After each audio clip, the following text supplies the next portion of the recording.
నమస్కారం అండి. నా పేరు ఆంజనేయరాజు. మనం ఇప్పుడు నరాల బలహీనత, అదేవిధంగా పార్కిన్సన్స్, ఈ రెండాట్ల గురించి ఇప్పుడు మాట్లాడుకుందాం అండి.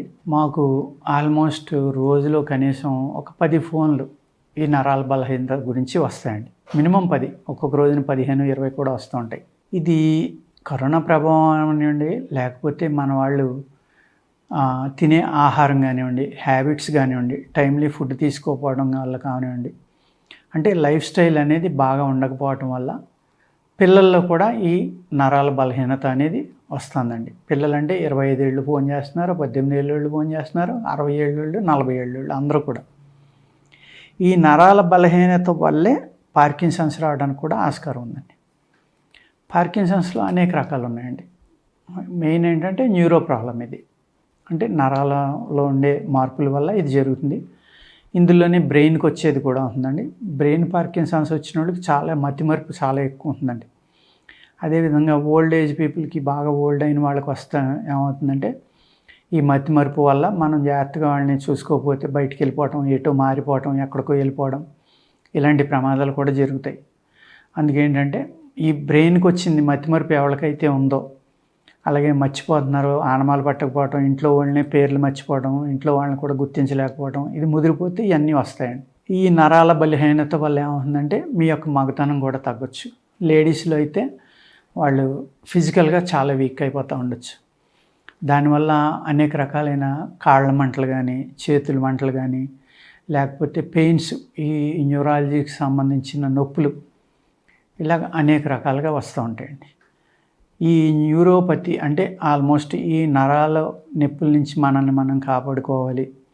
అదేవిధంగా పార్కిన్సన్స్ నుంచి కొంతవరకు, అది వచ్చిన కొత్తలోనే జాగ్రత్త పడాలి. అంటే ఈ పార్కిన్సన్స్లో చేతులు వణుకుతాయండి. ఫస్ట్ చాలామందికి మీరు ఇలా స్టేబుల్గా ఇలా పెట్టి ఉంచితే మీ చెయ్యి వణుకుతూ ఉంటుందన్నమాట. అదేవిధంగా ఆ వణుకు లేకుండా చూసుకుంటూ ఉండండి ఎప్పటికప్పుడు. అది ఫస్ట్ ట్రిమ్మర్స్ అంటారు. ఇది అందరికీ అది రావాలని లేదండి. అదేవిధంగా మైల్డ్గా ఉండిపోవటం, ఎక్కడో చూస్తూ ఉండటం, లేకపోతే చెప్పింది మర్చిపోవడం, ఇప్పుడు మాట్లాడింది మర్చిపోయి ఇంకోటి మాట్లాడడం, నేను అన్నానా అంటాం, ఇవన్నీ కూడా ఈ నరాల వీక్నెస్ వల్ల కానీ, పార్కిన్సన్స్ వల్ల కానీ వస్తూ ఉంటాయండి. వీటి నుంచి మనం బయటపడాలి అంటే అద్భుతమైన మందు ఏంటి అంటే శిలాజిత్తు, అశ్వగంధ అండి. ఈ 2 కాంబినేషన్స్ తోటి ఒక చక్కని ఫార్ములా చెప్తాను నేను మీకు. చాలా బాగా పనిచేస్తుంది. అది స్టార్టింగ్ స్టేజ్లో ఉన్న వాళ్ళకి చాలా అద్భుతంగా పనిచేస్తుందండి. ఇది నరాల వీక్నెస్ మీద పనిచేస్తుంది, పార్కిన్సన్స్ మీద పనిచేస్తుందండి. మీరు దీన్ని ఏం చేయాలి అంటే శిలాజిత్తుని, శుద్ధ శిలాజిత్తు దొరుకుతుందండి బయట. శుద్ధి చేసుకోవటం అంటే మీ వల్ల అవ్వదు, చాలా పెద్ద ప్రాసెస్. అందుకు శుద్ధి చేసిందే కొనుక్కోండి, కాస్ట్ ఎక్కువ ఉన్నా కూడా. అదేవిధంగా ఏదైతే అశ్వగంధ ఉందో, అశ్వగంధ కనుక పౌడర్ కొనుక్కుంటే మీరు దాని స్మెల్ అది చూడండి. సాధ్యమైనంత వరకు కొత్త దుంపలు కొనుక్కోవడం కానీ చూడండి. పౌడర్ కాకుండా చిన్న చిన్న ముక్కల కింద కొట్టుకుందని మిక్సీలో జాగ్రత్తగా కొట్టుకుని చాలా మెత్తగా గుడ్డలో వస్త్రగానం చేసుకోండి. లేకపోతే పిండి జల్లెడితోటి జల్లించుకుంటే చిన్న పార్టికల్స్ వస్తాయి కానీ పర్వాలేదు. ఆ విధంగా చేసిన తర్వాత దాన్ని మీరు ఒక వాసన కట్టి ఇడ్లీలు ఉడకబెట్టినట్టుగా ఆవు పాల ఆవిరి మీద ఉడకబెడితే కానీ ఈ అశ్వగంధ అనేది శుద్ధి అవ్వదండి. అదే మీకు పచ్చి దుంపలు దొరికినాయి, అద్భుతం. వాటిని ముక్కలు కట్ చేసి ఒక గుడ్డ కట్టి పొడవంటి డబ్బాకి, ఒక హైటెక్ ఉన్న సన్నగా ఉన్న డబ్బాకి గుడ్డ కట్టండి, దాని లోపలికి నొక్కండి.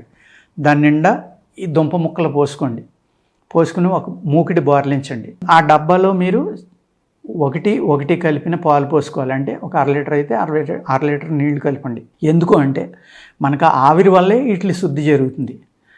ఏమాత్రం మంట ఎక్కువైనా డైరెక్ట్గా మీరు పాలు పోస్తే ఈ పొంగి ఆ పాలు కూడా ఇందులో కలిసిపోతాయి. ఈ ఆవిరి ద్వారా దాంట్లో కారిన ఏవైతే మలినాలు ఉన్నాయో ఆ మలినాలు కూడా మళ్ళీ వచ్చి ఈ కొమ్ములకు పట్టుకుంటాయండి. అందుకేం చేస్తారంటే ఈ రూట్కి పట్టుకుంటుంది.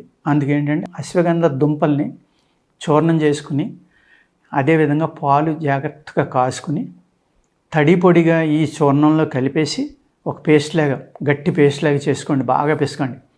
దాన్ని ఎండబెట్టుకోండి. ఒక మాదిరిగా ఎండిన వెంటనే మళ్ళీ మిక్సీలో కొట్టుకుని మళ్ళీ ఎండబెట్టుకోండి. లేదు పూర్తిగా ఆరిపోతే మళ్ళీ అది పౌడర్ చేయడం కొంచెం కష్టం అవుతుంది. అందుకు ఒక మాదిరిగా ఆరింది పర్వాలేదు అనుకున్నప్పుడు దాన్ని పౌడర్ చేసుకోండి. ఈ అశ్వగంధ చూర్ణం అనేది మీరు 100 గ్రాములు తీసుకుంటే అందులో 10 గ్రాములు శిలాజిత్తు కలుపుకోండి. ఎంతండి?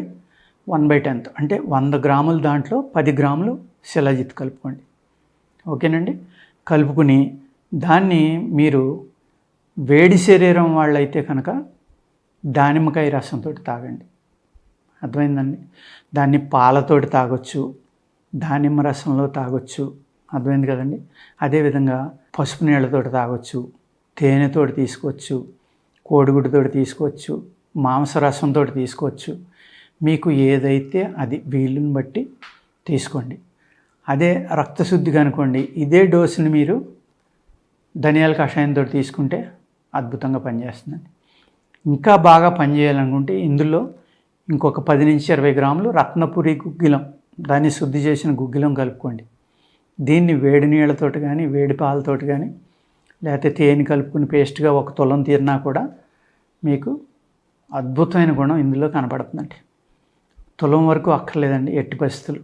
ఒక 1/2 తులం అయితే చాలండి. ఎక్కువ చిన్నవాళ్ళకైతే కనుక ఒక బ్యాడ్ ఇవ్వండి. అంటే ఒక 1200 mg, 1000 నుంచి 1200 mg ఉండి, పెద్దవాళ్ళు అయినతే కనుక ఒక 2500 mg అంటే 2.5 గ్రాముల నుంచి మీ బాడీ వెయిట్ని బట్టి 5 గ్రాముల దాకా తీసుకోండి హయ్యెస్ట్. అంతకుమించి అక్కర్లేదండి. అర్థమైంది కదండి? ఇది పాలతోటి తీసుకోవచ్చు, మీరు తేనెతోటి తీసుకోవచ్చు, లేక ధనియాల కషాయంతో తీసుకోవచ్చు, మామిడి పండు రసంతో తీసుకోవచ్చు, లేకపోతే మన షాజీరా కషాయంతో తీసుకోవచ్చు, సోపు కషాయంతో తీసుకోవచ్చు, జీరా కషాయంతో తీసుకోవచ్చు. ఇలా ఇవన్నీ కూడా రకరకాలుగా మీకు ఉపయోగపడుతుంది అన్నమాట.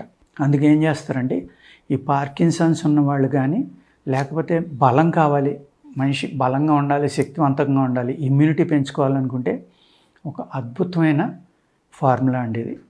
దీన్ని చక్కగా చేసుకుని అశ్వగంధాన్ని శుద్ధి చేసుకుని శుద్ధ శిలాజిత్ తెచ్చుకుని అది 100 గ్రాములు 10 గ్రాములు కూడా అక్కర్లేదండి, 5 గ్రాములు కలుపుకున్నా కూడా మీకు సరిపోతుంది.